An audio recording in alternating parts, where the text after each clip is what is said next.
Okay, guys, just a little update. Got a lot of small stuff done on the Pontiac, as you can see. I got my fuel line, my return line. I don't like using worm clamps for this stuff, so I'm using high pressure fuel injection clamps. I'm keeping my rubber distances to a minimum. Usually, most NHRA mandated tracks will want to limit use of any rubber to 6 inches.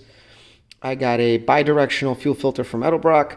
This is our old trusty 1405, which I might have to take off to use for another purpose down the road, but at least we got lines figured out.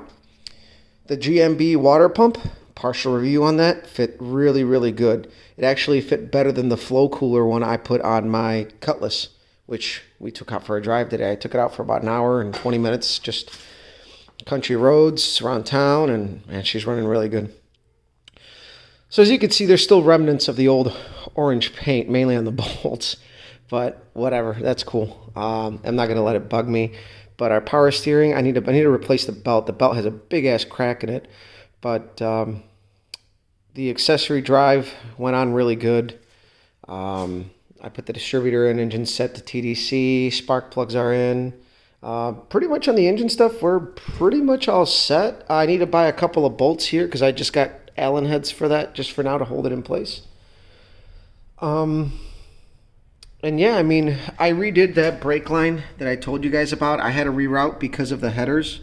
I used the NICOP stuff. Routed it as far away from the headers as I possibly could. I got quite a bit of room here. It was a lot tighter before. It bugged me.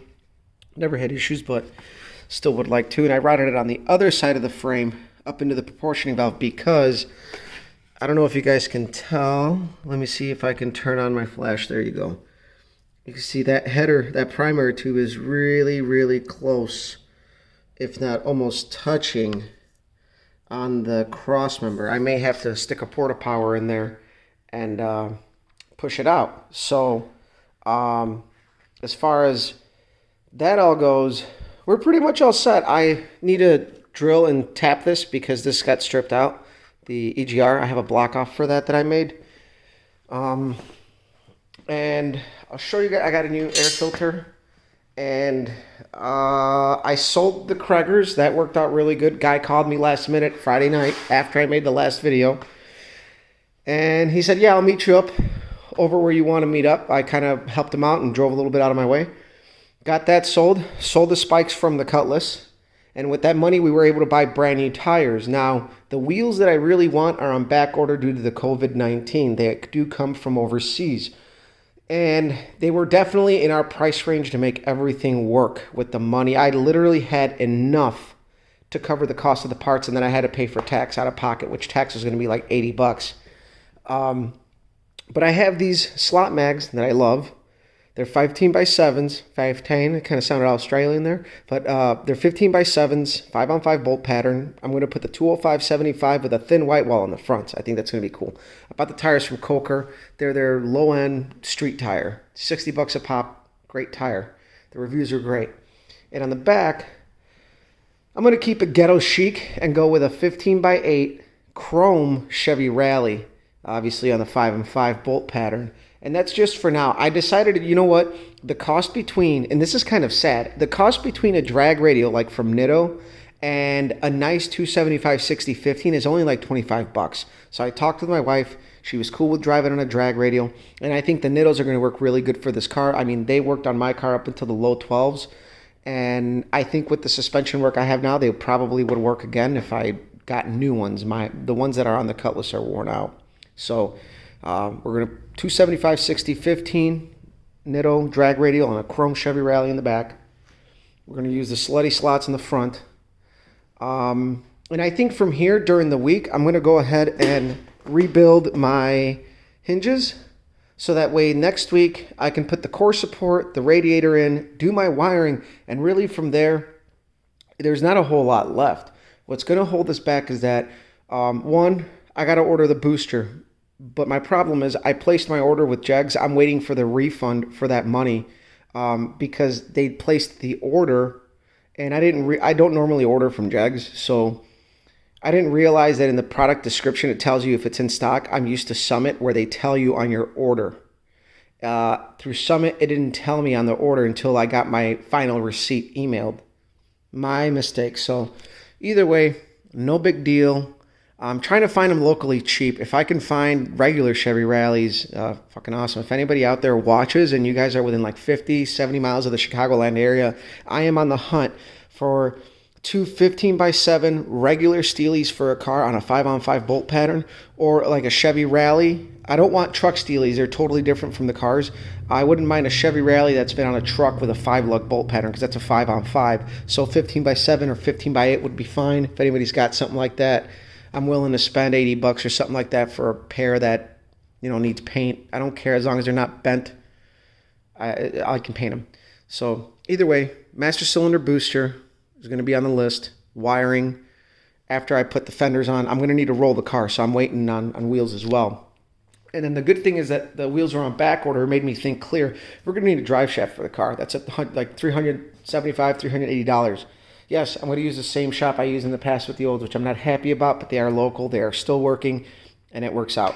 So another thing I wanted to show you guys, I mentioned about venting, right, with the gas tank. So I ran my return lines. Return lines are crucial because they continuously recirculate flow. So not only does flow fuel up here, but fuel will flow back into the tank, and you will constantly recirculate hot gas and cool gas. And I routed my lines away from the headers as much as possible. I'm probably going to end up wrapping these in the high heat Kevlar wrap. In the middle of the frame, I still need to add a couple more hangers, but I didn't like the ones I bought, so I just used as many as I could to hang everything in place. And I'm going to have to turn on my flash to show you guys what I did, because, all right, so you can see my lines are routed and they're pretty good. They're up on the body, they're coming around, and they come up here. And then you see all this curly Q shit. Well, that's what I wanted to talk about. I don't have a charcoal canister anymore. So this was my idea, and I did this before. So these common little steel fuel filters have a baffle on the inlet side. If you run it reverse, that baffle restricts the flow. Now, if you blow through this filter, you'll still blow air if you're running it backwards. So since this is a vent, what I did was I grabbed some brake line, I coiled it up so the fuel really has to fight to go past. And then I went ahead and I ran the fuel filter backwards. So this is the outlet, the inlet's on the other side, and the inlet has a baffle. So that baffle is going to prevent from fuel spilling out. But if there's any more doubt that it will spill out, I have this hose routed into one of my old lines that still goes somewhere in the frame and ends somewhere in the boxed section. So the fuel has a long way to go if your slosh is going to push out of the vent. So I'm fairly confident this is going to be good, and I'm not going to puke out fuel, which I'm going to keep a close eye on it. Now, next week I have to order fuel hose for the neck to make my vent at the neck, like I mentioned in the other video. So I just figured I'd let you know that the venting and everything is proper on this car. We're not capping anything off. We're running it as it should be.